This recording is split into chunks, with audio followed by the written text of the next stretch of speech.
Around this time last year, we brought you along on a drought tour, hitting all the areas across the state affected by drought conditions. And tonight's Ion Kello and Ariana Schumacher returns to some of those locations in central South Dakota to bring us an update on their farming conditions. Things are looking better than last year for many farmers and ranchers in central South Dakota. For producers like Todd Yackley in Oneida, he has had decent rainfall, at least double the amount of moisture he saw at this time last year. Well, so far this year we've had, I think we figured up at our main shop place, 11.3 inches of precip since April 1st. So we've done okay, a lot better than last year.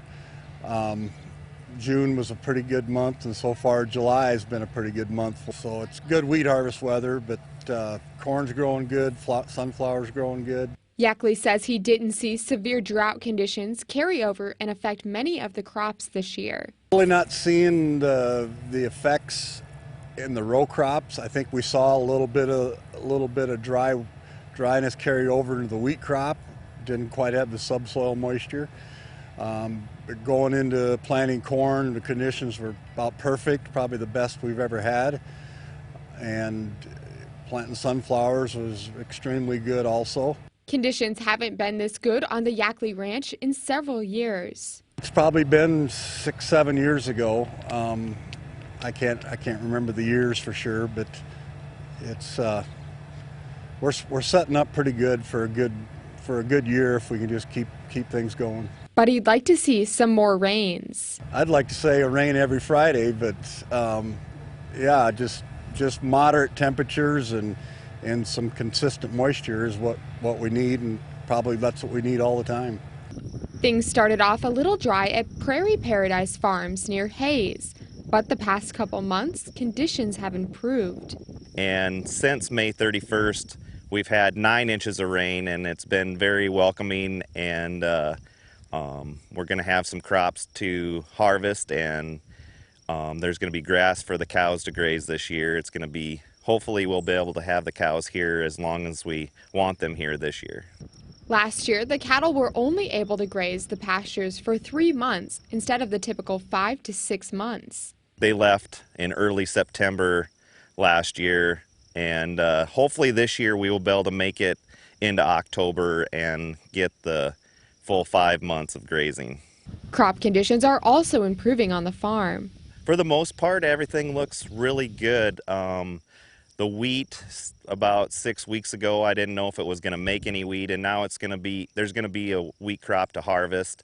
The spring wheat and oats looks fairly well, and the fall crop looks really good right now, but it's all a long ways from the bin, and so a lot can happen between now and then, but for the most part, it looks pretty good. At Dakota Lakes Research Farm, east of Pierre, winter wheat harvest is wrapping up after receiving some timely rains last month. We've had some better yields than we thought we would a month or two ago, so we're pretty happy about that.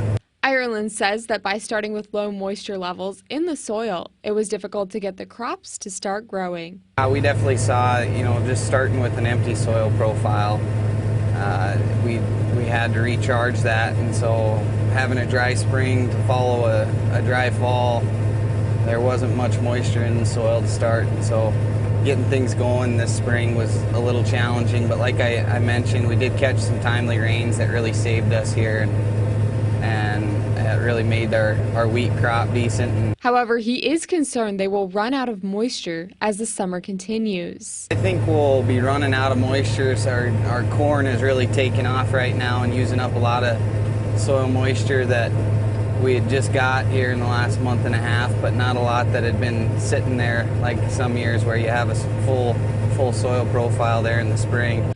Although they continue to hope for more rain, the weather conditions compared to last year really help relieve the stress for these South Dakota farmers and ranchers. It really feels good to see them improve because I know I don't have to go very far from where I'm at, and they haven't improved or they've gotten worse. So I feel very fortunate to have gotten some rain and having the conditions improve, and hope that those other areas can get some rain as well. Well, it's nice, and prices are a little better too. Inputs are higher, so you got to have that, and you put a lot of money into into your inputs and getting the crop in the ground, and a lot of time as well. Kind of need a good harvest this fall for guys. It takes a lot of stress off. Everybody's attitude's a lot better. I know the guys early this winter were worried that the crops weren't going to be good, and started getting rain, and everybody's attitudes got better, and we've been really busy. Things have been going real smooth. With Eye on KELOLAND, I'm Ariana Schumacher.